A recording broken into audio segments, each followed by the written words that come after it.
Good evening दोस्तों।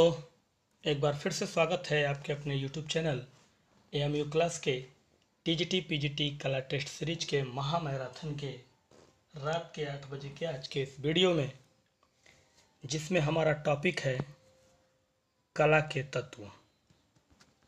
कला के तत्व और उसका पार्ट दूसरा हमारा आज शुरू होने जा रहा है। पार्ट 1 हमने कल ही दे दिया था आपको, जिसके बहुत सारे प्रश्न 50 प्रश्न अच्छे खासे थे और उन सब प्रश्नों को आपने बहुत सारा प्यार दिया, पसंद किया। इसके लिए आप सभी का धन्यवाद। तो चलिए आज के कला के तत्व के पार्ट दूसरे हिस्से को शुरू करते हैं और इसी पार्ट में आज का कला के तत्व संबंधित प्रश्नों की सीरीज खत्म हो जाएगी, जिसमें से पहला प्रश्न पार्ट 2 का कह रहा है, अंतराल को स्थान निरूपण कहा गया। स्थान निरूपण जो है अंतराल को किस ग्रंथ में कहा गया, ये पहला प्रश्न पूछ रहा है आपसे।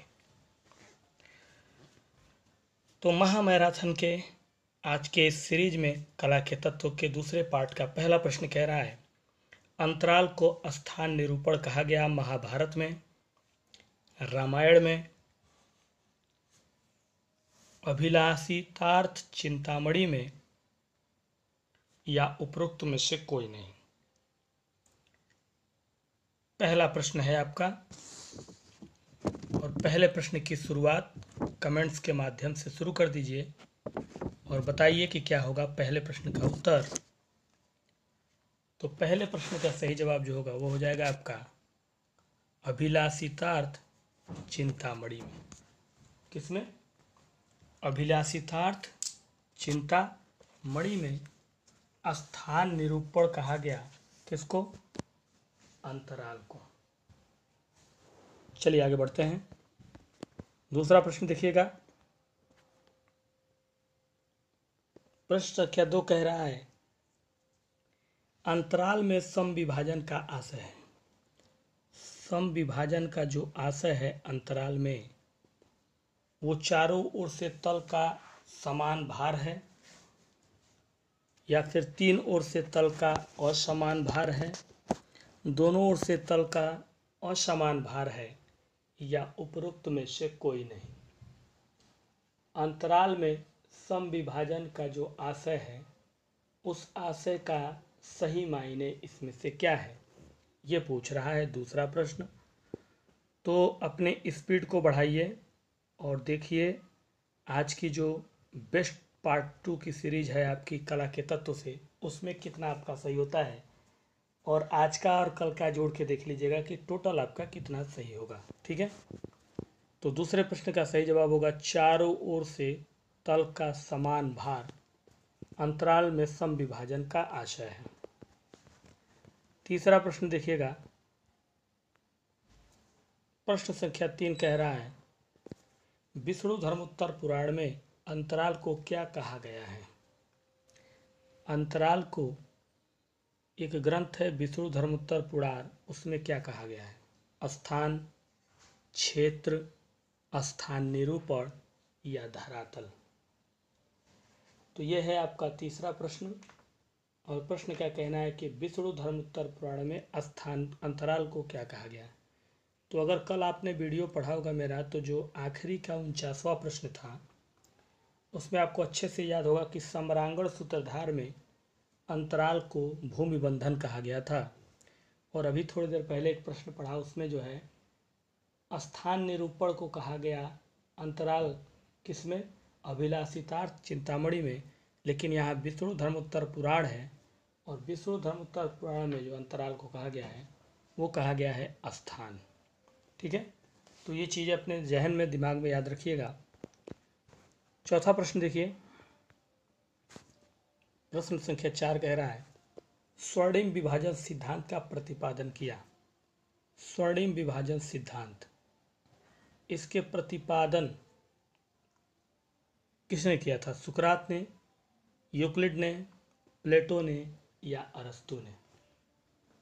स्वर्णिम विभाजन सिद्धांत का प्रतिपादन इनमें से किसने किया या किसका श्रेय इसमें जाता है? तो ड्रॉप करते जाइए फटाफट प्रश्नों के उत्तरों को और वीडियो अगर पसंद आता है तो लाइक ज़रूर कर दीजिएगा साथियों, और शेयर कर दीजिएगा, क्योंकि शेयर करने से टीम मेंबर हमारी थोड़ा कुछ और बढ़ जाएगी, एक अच्छा बेनिफिट हमारे साथ साथ आपको भी मिलेगा। तो इस प्रश्न का सही जवाब है यूक्लिड ने। ठीक है, 5वां प्रश्न देखिए। प्रश्न संख्या 5 कह रहा है स्वर्णिम विभाजन नियम है। जो स्वर्णिम विभाजन सिद्धांत है या नियम है वह प्रभाविता का नियम है, संतुलन का नियम है, एकता का नियम है या अनुपात का नियम है। स्वर्णिम विभाजन जो नियम है वो इनमें से किसका नियम है? तो चलिए बताइए। महामैराथन के आज के सीरीज में आप देख रहे हैं पार्ट 2। टॉपिक है कला के तत्व और प्रश्न है 5वां प्रश्न, और इसका सही जवाब है अनुपात का। किसका? अनुपात का। 6 नंबर प्रश्न देखिए। प्रश्न संख्या 6 क्या कह रहा है? छठे प्रश्न का कहना है लंबाई व चौड़ाई में फैले अंतराल को क्या कहते हैं? लंबाई व चौड़ाई में जो फैले अंतराल होते हैं उनको हम किस नाम से पुकारते हैं? त्रिआयामी के नाम से, द्विआयामी के नाम से, दृष्टिगत भार के नाम से या आयतन के नाम से? लंबाई और चौड़ाई में फैले अंतराल को किस नाम से जानते हैं? त्रिआयामी, द्विआयामी, दृष्टिगत या आयतन? तो लंबाई और चौड़ाई का मतलब ये हुआ कुछ इस तरह से अगर है तो उसको आयतन भी नहीं कह सकते, क्योंकि आयतन में बहुत सारे फॉर्मेट बनते हैं। त्रिआयामी ये है नहीं, इसमें एक और दो ही भुजा है, इसलिए इसको द्विआयामी कहेंगे। ठीक है, 7वां प्रश्न देखिए। प्रश्न संख्या 7 देखिएगा, कह रहा है प्रश्न का कहना है असम विभाजन में कलाकार की स्थिति क्या होती है? जो असम विभाजन है उसमें कलाकार का जो सिचुएशन होता है, जो स्थिति होती है, वो स्वतंत्र होती है, शास्त्रीय नियमों से बंधा हुआ होता है, यौगिक की भांति होती है या उपरोक्त में से कोई नहीं होता। असम विभाजन में कलाकार की स्थिति जो होती है वो किस तरह की होती है? 7वां प्रश्न। तो कमेंट्स करते जाइए हमारे साथियों और बताइएगा कि कल का जो पार्ट 1 था वो और आज का जो पार्ट 1 है वो, पार्ट 1 कह रहे हैं, सॉरी, पार्ट 2, दोनों का कॉम्बिनेशन मिलाने के बाद कितना सही आपका प्रश्न होगा। ठीक है, तो इसका सही जवाब होगा स्वतंत्र। क्या होगा? स्वतंत्र। आगे बढ़ते हैं। प्रश्न संख्या 8 को देखिएगा। 8वां प्रश्न आपसे कह रहा है, प्रश्न का कहना है कि बैगनी तथा नारंगी रंग मिलने से बनता है। ठीक है, बैगनी और नारंगी ये जो रंग है जब एक साथ कंबाइन होते हैं तो इसमें से सिरटन का निर्माण करते हैं, ऑलिव का निर्माण करते हैं, काला का निर्माण करते हैं या रसैट का निर्माण करते हैं। बैगनी और नारंगी रंग जब एक दूसरे के साथ मिलते हैं तो इसमें किस तरह का निर्माण वो करते हैं? ठीक है, यह है प्रश्न आपका 8वां। तो सुपर मैराथन सीरीज आपकी डेली चलती है रात 8 बजे आपके अपने चैनल AMU क्लासेस पे, और उसके अलग अलग टॉपिक के प्रश्न आपको पढ़ाए जाते हैं, जिसमें से टॉपिक आज का है कला के तत्व भाग 2। 8वें प्रश्न का सही जवाब होगा रसैट। 9 नंबर प्रश्न देखिए। प्रश्न संख्या 9 कह रहा है पीले तथा नीले रंग के बिंदुओं को पास पास रखने से दूर से दिखाई देगी। पीले और नीले रंग के बिंदुओं को पास पास, ठीक है, रखने पर दूर से दिखाई देगा। मतलब पीला और नीला रंग के बिंदुओं को जब पास पास रखेंगे तो दूर से उसको हम लोग जब देखेंगे तो वो काला दिखाई देगा या सफ़ेद दिखाई देगा, नीला दिखाई देगा या हरा दिखाई देगा। ठीक है, तो पीले तथा नीले रंग के बिंदु को पास पास रखने पर दूर से जो हमें दिखाई देगा वो किस तरह का कलर दिखाई देगा, ये है आपका 9 नंबर प्रश्न। तो लाइक करते जाइए साथियों और शेयर करते जाइएगा, शेयर जरूर करिएगा। ये है हमारा प्रश्न संख्या 9 और 9वें प्रश्न का सही जवाब होगा हरा दिखाई देगा। 10 नंबर प्रश्न देखिए, प्रश्न संख्या 10। 10वां प्रश्न कह रहा है दोपहर में इंद्रधनुष किस दिशा में दिखाई पड़ता है। जो इंद्रधनुष है वो दोपहर के समय कौन सी दिशा में देखने को मिलता है या दिखाई देता है। पूर्व दिशा में, उत्तर दिशा में, पश्चिम में, या दिखाई ही नहीं देगा आपको। दोपहर के समय, बिल्कुल दोपहर के समय में आपको इंद्रधनुष दिखाई किस दिशा में देगा। तो इंद्रधनुष को आपने अगर देखा होगा तो आपको अच्छे से पता होगा कि इंद्रधनुष पहले दिखाई कब देता है। पहले तो ये आपने देखा होगा कि इंद्रधनुष दिखाई कब देता है। तो इंद्रधनुष साथियों दिखाई देता है सुबह में बरसात के मौसम में, लेकिन दोपहर में वो दिखाई ही नहीं देगा आपको। ठीक है। 11 नंबर प्रश्न देखिए, प्रश्न संख्या 11 क्या कह रहा है। पूर्व अंधकार में हरी पत्ती तथा लाल प्रकाश डालने पर वह दिखाई देगा। पूर्ण अंधकार में हरी पत्ती पर आप लाल प्रकाश डालें। ठीक है। वो कह रहा है कि पूरा अंधकार है और एक हरा पत्ता है, जैसे पेड़ पौधे हरे पत्ते हैं, उस पे आप लाल प्रकाश डालेंगे तो वो किस कलर में दिखाई देगा। लाल में, काली में, हरी में या पीली में। पूरे तरीके से अंधकार हो, हरी पत्ती पर लाल प्रकाश जब आप डालेंगे तो पूरे तरीके से किस कलर में उस पूरे अंधकार में दिखाई देगा, ये पूछ रहा है 11वां प्रश्न। और इसका सही जवाब है काली। 12 नंबर प्रश्न देखिएगा, प्रश्न संख्या 12। 12वां प्रश्न आपसे कह रहा है ऑलिव रंगत किस रंगों के मिलने से बनती है। ऑलिव रंगत किस रंगों के मिलने से बनती है। नारंगी तथा हरा, नारंगी तथा बैगनी, हरा तथा बैगनी या लाल तथा काला। ऑलिव रंग किस रंग के मिलने से बनती है। ठीक है। तो इस प्रश्न का जो सही जवाब होगा वह आपका हो जाएगा हरा तथा बैगनी के रंग जब मिलते हैं तब बनती है ऑलिव रंगत।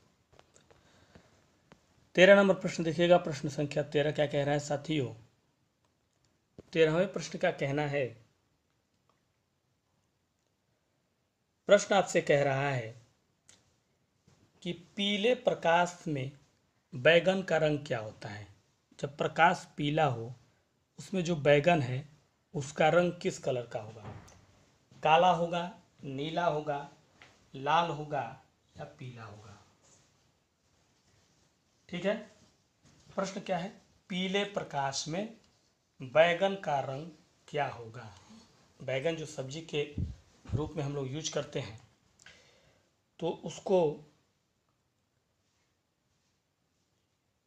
कहना है प्रश्न का कि पीले प्रकाश में बैगन का रंग किस कलर का होगा।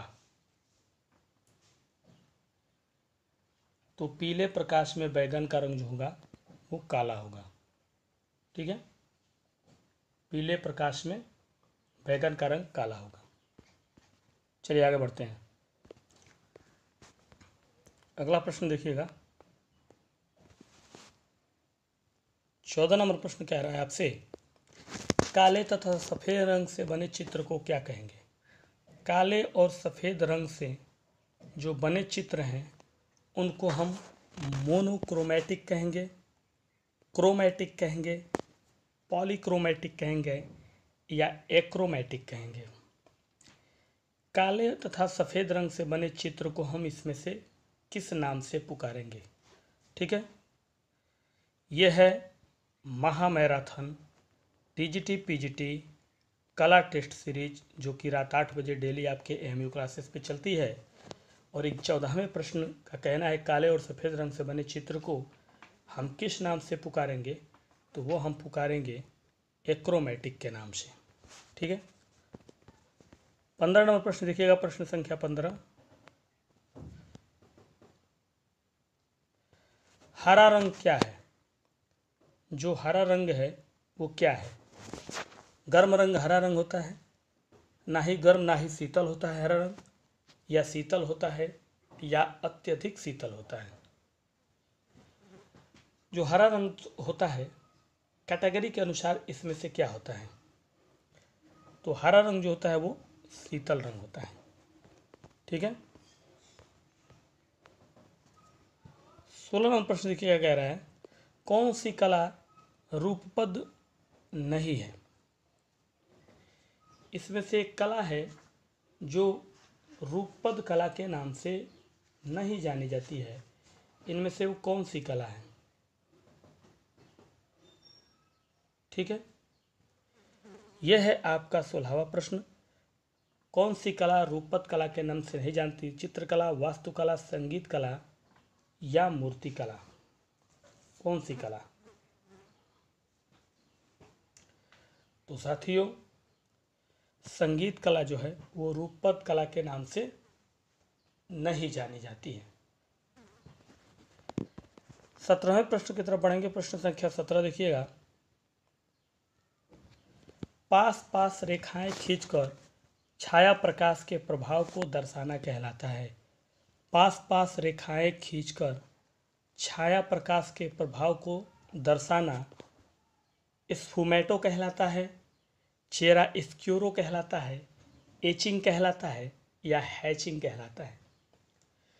जब पास पास रेखाएं खींच लेंगे उसके बाद छाया प्रकाश के प्रभाव को दर्शाएंगे तो इसमें से उसे हम किस कैटेगरी के नाम से पुकारेंगे? तो उसे पुकारेंगे हैचिंग के नाम से। 18 नंबर प्रश्न देखिएगा, प्रश्न संख्या 18 क्या कह रहा है? प्रश्न का कहना है चेरा स्क्यूरो को प्रारंभ किया। चेरा स्क्यूरो को शुरुआत करने वाले माइकल एंजिलो हैं, लियोनार्डो दा विंची हैं, टिशियन है या राफेल है? ठीक है।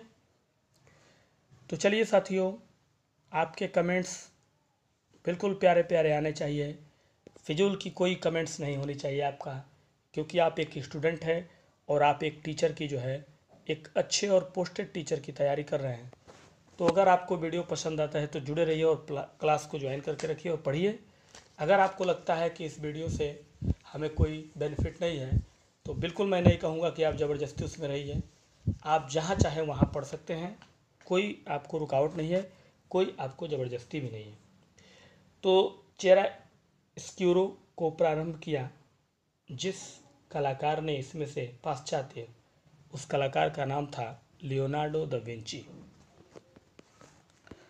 19 नंबर प्रश्न, इसलिए 19 नंबर प्रश्न देखिएगा, जनसाधारण से संबंधित चित्रों को कहते हैं। जनसाधारण से संबंधित चित्रों को स्याह कलम कहते हैं, फिटका चित्र कहते हैं, जेनर चित्र कहते हैं या व्यक्ति चित्र कहते हैं? जनसाधारण से संबंधित चित्रों को इसमें से कौन से चित्र के नाम से हम पुकारते हैं? ठीक है। तो वो हम पुकारते हैं जेनर चित्र के नाम से। अगला प्रश्न है 20 नंबर, रंग की एक परत सूख जाने पर पारदर्शक रंग की दूसरी परत लगाना जिससे नीचे की परत दिखाई देती रहे, यह प्रक्रिया कहलाती है। यानी रंग की एक परत जब सूख जाती है तो पारदर्शक रंग की दूसरी परत लगाना जिससे नीचे की परत क्लियरली दिखाई दे, वो प्रक्रिया जो है ग्रिसाइल कहलाती है, वार्निशिंग कहलाती है, पेंटिंग कहलाती है या ग्लेजिंग कहलाती है? अच्छा प्रश्न है, कि रंग की एक परत, अगर एक परत किसी चीज़ पे एक परत आपने चढ़ाया और वो सूख गई, उसके बाद पारदर्शक रंग की दूसरी परत उस पर चढ़ाया और नीचे वाली परत जो पहली थी, फर्स्ट वाली, वो आपको दिखाई दे रही है, तो इस प्रक्रिया को क्या कहते हैं? ग्लेजिंग। 21 नंबर प्रश्न देखिएगा, प्रश्न संख्या 21 क्या कह रहा है? कौन तत्व सडंग नहीं है? सडांग नहीं है इनमें से कौन सा तत्व? भाव, संतुलन, लावण्य योजना या प्रमाण। इनमें से कौन सा तत्व सडांग की कैटेगरी में नहीं आता है? तो सडांग की कैटेगरी में जो है संतुलन नहीं आता है। 22 नंबर प्रश्न देखिएगा, कह रहा है प्रश्न, रंग को कपड़े या कागज से रब करने पर, रंग को कपड़े या कागज से रब करने पर, यानी रब करने कह रहा है कि तकनीक को, रब करने की जो तकनीक होती है उसको फ्राटेज कहते हैं, काटेज कहते हैं, इम्पेस्टो या ग्लेजिंग। रंग को कपड़ा या कागज दोनों में से कोई भी रब करने की तकनीक को हम किस नाम से पुकारते हैं इसमें? तो उसे पुकारते हैं फ्राटेज के नाम से। अगला है 23 नंबर, इम्पेस्टो का आरंभ किसने किया? इम्पेस्टो तकनीक, इसका शुरुआत किसने किया था? टर्नर ने, जॉन वाइट ने, जॉन ब्रेट बाय या कांस्टेबल। इम्पेस्टो तकनीक को शुरुआत करने वाले, प्रारंभ करने वाले इनमें से कौन है? तो आप देख रहे हैं महामैराथन के कला के तत्व का दूसरा पार्ट आपका, ठीक है, जिसका पार्ट 2 आप देख रहे हैं और उसके 22वें 23वें प्रश्न पे हैं इस समय आप। और इस प्रश्न का कहना है कि इम्पेस्टो का आरंभ किसने किया था? तो जॉन ब्रेट बाय ने किया था। 24 नंबर प्रश्न देखिएगा, छोटे छोटे बिंदुओं को पास पास रखकर छाया प्रकाश का भाव दर्शाना कहलाता है। छोटे छोटे बिंदुओं को पास पास रखकर छाया प्रकाश का प्रभाव दर्शाना स्कम्बलिंग कहलाता है, एयर ब्रशिंग कहलाता है, स्टेपलिंग कहलाता है या स्पैटरिंग कहलाता है। कोई भी जैसे छोटे छोटे बिंदुओं को ऐसे डाल के जो है कला जो बनाई जाती है और उस बिंदु के जरिए जैसे लगता है कि उस चित्र का छाया प्रकाश बना हुआ है, इस तरह का जो है तरीका, इसमें से क्या कहलाता है? तो वो कहलाता है स्टेपलिंग। ठीक है। 25 नंबर प्रश्न देखिए, कहना है प्रश्न का, ब्रोकन कलर का प्रयोग अपने प्रकृति चित्रों के लिए किस पाश्चात्य कलाकार ने सबसे पहले किया? ब्रोकन कलर का प्रयोग अपने प्राकृतिक चित्रों के लिए किस पाश्चात्य कलाकार ने सबसे पहले किया? म्यूरिल्लो ने, कांस्टेबल ने, रैफेल ने या टर्नर ने? ब्रोकन कलर का प्रयोग अपने प्राकृतिक चित्रों के लिए जिस पाश्चात्य कलाकार ने किया, उस पाश्चात्य कलाकार का नाम इसमें से क्या है? तो वो थे कांस्टेबल। 26 नंबर प्रश्न देखिए, 26 नंबर प्रश्न कह रहा है, रंगों का सही क्रम का चयन करें। रंगों के सही क्रम का चयन करना है आपको कि प्राथमिक, द्वितीयक, चतुष्क, तृतीयक, प्राथमिक, द्वितीयक, तृतीयक, चतुष्क, द्वितीयक, प्राथमिक, चतुष्क, तृतीयक या तृतीयक, प्राथमिक, द्वितीयक, चतुष्क। सही क्रम रंगों का क्या है इसमें से? तो इसका सही क्रम है प्राथमिक, द्वितीयक, तृतीयक और चतुर्थ, यानी पहला, दूसरा, तीसरा और चौथा। 27 नंबर प्रश्न देखिएगा। 27 नंबर प्रश्न कह रहा है कि अंतराल है कलाकार का कार्य क्षेत्र, अक्षत धरातल, धरातल या इनमें से कोई नहीं। अंतराल जो होता है वो कलाकार का कार्य क्षेत्र होता है, अक्षत धरातल, धरातल या इनमें से कोई नहीं। तो यह है आपका सुपर मैराथन सीरीज, जिसे आप डेली रात 8 बजे अपने चैनल पे देखते हैं AMU क्लासेस के। और उसका 27वां प्रश्न कह रहा है अंतराल क्या है। तो अंतराल जो है वो कलाकार का कार्य क्षेत्र है। 28 नंबर प्रश्न देखिएगा। प्रश्न संख्या 28 क्या कह रहा है। फल, फूल, पत्तियों का यथावत चित्रण कहलाता है। फल का, फूल का और पत्तियों का जो यथावत चित्रण है वो यांत्रिक अंकन कहलाता है, यथार्थ अंकन कहलाता है, प्राकृतिक अंकन कहलाता है या वस्तु चित्रण कहलाता है। तो वो कहलाता है प्राकृतिक अंकन। अगला है शीतवर्ण है। शीतवर्ण मीन्स शीत रंग का से कह रहे हैं, लाल, हरा, काला या पीला। जो शीतवर्ण है वो इनमें से कौन सा रंग है। तो वो है आपका हरा रंग। अगला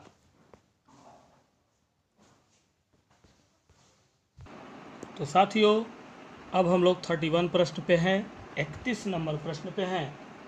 और 31 नंबर प्रश्न आपसे पूछ रहा है कि तीव्र प्रकाश को कहा जाता है। जो तीव्र प्रकाश होता है उसको कहा जाता है शेड, टिंट, मध्य प्रकाश या हाईलाइट। ठीक है। पीजीटी महामैराथन कला के तत्व भाग 2 के 31वें प्रश्न पे हैं। और उम्मीद करूंगा कि आपको मेरे वीडियो पसंद आएंगे तो लाइक ज़रूर करेंगे, शेयर ज़रूर करेंगे और एक प्यारा सा कमेंट्स भी डालेंगे। तो तीव्र प्रकाश को क्या कहा जाता है, यह है आपका 31 नंबर प्रश्न। और इसका सही जवाब है हाईलाइट कहा जाता है। क्या कहा जाता है। हाईलाइट कहा जाता है साथियों। 32 नंबर प्रश्न की तरफ देखिएगा। प्रश्न संख्या 32 क्या कह रहा है। 32 नंबर प्रश्न क्या कहना है। सफ़ेद, काला या किसी रंग के मान को कहा जाता है। सफ़ेद हो या काला हो या कोई भी रंग हो, उसके जो मान है उसको क्या कहा जाता है। मान ही कहा जाता है। ठीक है। या फिर रंगत कहा जाता है या फिर क्रोमा कहा जाता है या आभा रंग कहा जाता है। तो ये देखिएगा, ये 31 नंबर प्रश्न है। काउंटिंग मिस्टेक था, वो 30 था, ये 31 है। ठीक है। तो सफ़ेद, काला और किसी रंग के मान को क्या कहा जाता है, ये पूछ रहा है आपका। तो साथियों इस प्रश्न का सही जवाब होगा आभा रंग कहा जाता है। 32 नंबर प्रश्न देखिए। कह रहा है कि परिप्रेक्ष्य कितने प्रकार के होते हैं। परिप्रेक्ष्य होते हैं कितने प्रकार के, 2, 4, 8 या 3 प्रकार के।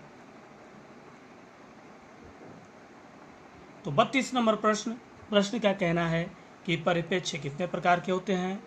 तो चलिए साथियों कमेंट्स में ड्रॉप करते जाइए फटाफट अपने प्रश्नों के उत्तरों का। 32वें प्रश्न पे हैं और प्रश्न का पूछना है कि परिप्रेक्ष्य कितने प्रकार के होते हैं। तो परिप्रेक्ष्य जो होते हैं वो 2 प्रकार के होते हैं। 33 नंबर प्रश्न देखिएगा। प्रश्न संख्या 33 वर्जिन स्पेस क्या है। जो वर्जिन स्पेस है वो क्या है। लाल धब्बा, आकाश, रंगीन भूमि या खाली अंतराल। वर्जिन स्पेस लाल धब्बा है, आकाश है, रंगीन भूमि है, खाली अंतराल है, क्या है? यह है आपका स्पेशल मैराथन सीरीज कला के तत्व भाग 2 और 33वें प्रश्न का जो है सही जवाब क्या होगा, तो वो आपका हो जाएगा खाली अंतराल है वर्जिन स्पेस।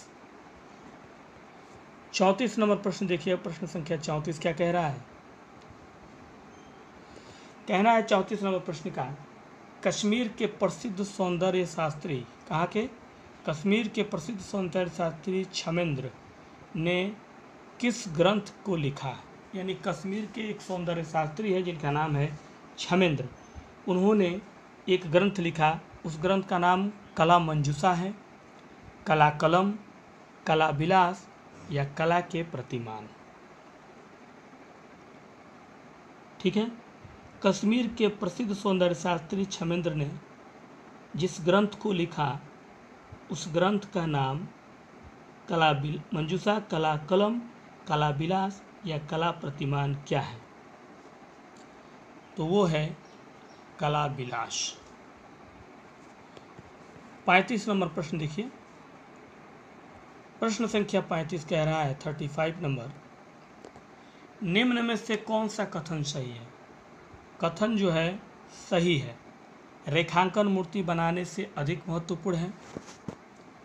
रेखांकन जो है वो मूर्ति बनाने से अधिक महत्वपूर्ण है, कहने का मतलब ये है, या रेखांकन चित्रकला का व्याकरण है, या सिर्फ चित्रकला महत्वपूर्ण है, या आधुनिक कला में मात्र रेखांकन ही महत्वपूर्ण है, या सिर्फ चित्रकला महत्वपूर्ण है, या रेखांकन चित्रकला का व्याकरण है, या फिर रेखांकन मूर्ति में बनने में सबसे अधिक महत्वपूर्ण है। क्या है सही कथन? क्या है पूछ रहा है, तो इसका सही कथन होगा ख, रेखांकन चित्रकला का व्याकरण है। 36 नंबर प्रश्न देखिएगा, प्रश्न संख्या 36 क्या कह रहा है? व्यक्तिपरक परिप्रेक्ष्य से विश्व का चित्रण एवं भावनात्मक प्रभाव के विरूपीकरण का प्रयोग एक सुविधा है। व्यक्तिपरक परिप्रेक्ष्य से विश्व का चित्रण एवं भावनात्मक प्रभाव के विरूपीकरण का प्रयोग एक सुविधा है अभिव्यक्तिवाद का, एक सुविधा है प्रभाववाद का, क्यूबिज्म का यानी घनवाद का, या डाइज्म का। ठीक है, तो इसका सही जवाब होगा अभिव्यक्तिवाद का। 37 नंबर प्रश्न देखिए, रंग पहिए में एक दूसरे के विपरीत रंगों को कहते हैं। रंग पहिए में एक दूसरे के अपोजिट जो रंग होते हैं रंगों को वो आणविक रंग कहते हैं, अवर्णिक, रंगीन, पूरक या बायोक्रोमैटिक। बायोक्रोमैट्रिक। रंग पहिए में एक दूसरे के विपरीत रंगों को क्या कहते हैं? तो एक दूसरे के विपरीत रंगों को हम पूरक रंग कहते हैं। ठीक है, रंग पहिए में यानी वो जो वर्ण चक्र है उसकी बात कर रहा है, बस तरीका बदल दिया है पूछने का। ठीक है, 38 नंबर प्रश्न देखिए, 38 नंबर प्रश्न क्या कहना है? दिए गए विकल्पों में से भारतीय कला की विशेषता की पहचान करें। भारतीय कला की विशेषता की पहचान करना है तो विकल्प में अमूर्त भारतीय कला की विशेषता की पहचान है रेखा चित्रीय प्रदर्शन, वर्णात्मक या धर्मनिरपेक्ष। विकल्पों में भारतीय कला की विशेषता की पहचान इनमें से किसके आधार पर की जाएगी? तो वर्णनात्मक यानी रंग के आधार पर की जाएगी। 39 नंबर प्रश्न देखिए, इसे देखिएगा, थोड़ा सा छोटा करेंगे हम लोग क्योंकि ये काफ़ी दूसरे तरीके का क्वेश्चन है ये। और देखिए ये प्रश्न क्या कह रहा है हमारा। ये आपका प्रश्न जो है कह रहा है कि दृश्य कला में किन किन रूपों का अन्वेषण किया गया। दृश्य कला में किन किन रूपों का अन्वेषण किया गया? चित्रकला का अन्वेषण किया गया दृश्य कला में, मूर्तिकला का, नृत्य का या वास्तुकला का। तो सही विकल्प इसमें से आपको चुन के बताना है कि दृश्य कला में किन किन कला रूपों का अन्वेषण किया गया। तो किन किन कला रूपों का अन्वेषण किया गया? तो किया गया ए, बी और डी का। ए मतलब चित्रकला का, बी मतलब मूर्तिकला का और डी मतलब वास्तुकला का। सिर्फ नृत्य का नहीं किया गया, याद रखिएगा। ठीक है, चलिए आगे बढ़ते हैं। अगला प्रश्न देखिए। प्रश्न क्या कहना है? दृश्य कलाओं का संबंध है, विजुअल आर्ट यानी दृश्य कलाओं का जो रिलेशन है वो रूपात्मक तत्वों से है, अभिनय से है, संगीतात्मक ध्वनि से है, या शब्द जिसको काव्य कहते हैं उससे है। तो काफ़ी करीब हैं आप अपने फाइनल सबमिट के। ठीक है, और आज का पार्ट और कल का पार्ट यानी पार्ट 1 + 2 मिला के टोटल कितना आप सही करते हैं वो आपको देखना है। और प्रश्न का पूछना है कि दृश्य कलाओं का संबंध है, तो दृश्य कलाओं का संबंध रूपात्मक तत्वों से है। अगला प्रश्न देखिए। प्रश्न क्या कहना है कि स्वर्णिम आयतन का सिद्धांत संबंधित है। स्वर्णिम आयतन का जो सिद्धांत है वो रूप का आयतन से संबंधित है, या रूप का पनत्व से संबंधित है, या संयोजनगत परिप्रेक्ष्य से, या संयोजनगत अनुपात से। स्वर्णिम आयतन का सिद्धांत इनमें से किससे संबंधित रखता है? तो वो रखता है संयोजनगत अनुपात से। ठीक है, और चलिए साथियों, इस वीडियो का आखिरी प्रश्न आपके सामने है स्क्रीन पे। और प्रश्न क्या कहना है? इस वीडियो का आखिरी प्रश्न कह रहा है कला का उद्दत उद्देश्य हो सकता है। कला का उदात्त उद्देश्य जो हो सकता है वो परंपरा का संरक्षण हो सकता है, भौतिक सुविधाओं और उपयोगिता, मनोरंजन, या चेतना का शुद्धिकरण और सौंदर्य बोध। कला का उद्दत उद्देश्य हो सकता है इनमें से क्या? तो कला का उद्दत उद्देश्य जो होता है वो होता है चेतना का शुद्धिकरण और सौंदर्य बोध। तो साथियों, कैसी लगी आज की वीडियो और कैसा लगा आज का महामैराथन कला तत्व भाग 2 का ये आखिरी पार्ट और उसके बताए गए क्वेश्चन कमेंट्स बॉक्स में बताइएगा। पसंद आया हो तो लाइक शेयर करिएगा, कमेंट करिएगा और चैनल को सब्सक्राइब जरूर कर लीजिएगा विथ बेल आइकन, ताकि नोटिफिकेशन अपडेट होता रहे। और चलिए आज के लिए दीजिए इजाज़त, कल फिर मिलते हैं इसी समय इसी टाइम लेकर कुछ और बेहतरीन प्रश्नों की बेहतरीन सीरीज। तब तक के लिए दीजिए इजाज़त। नमस्कार, गुड नाइट।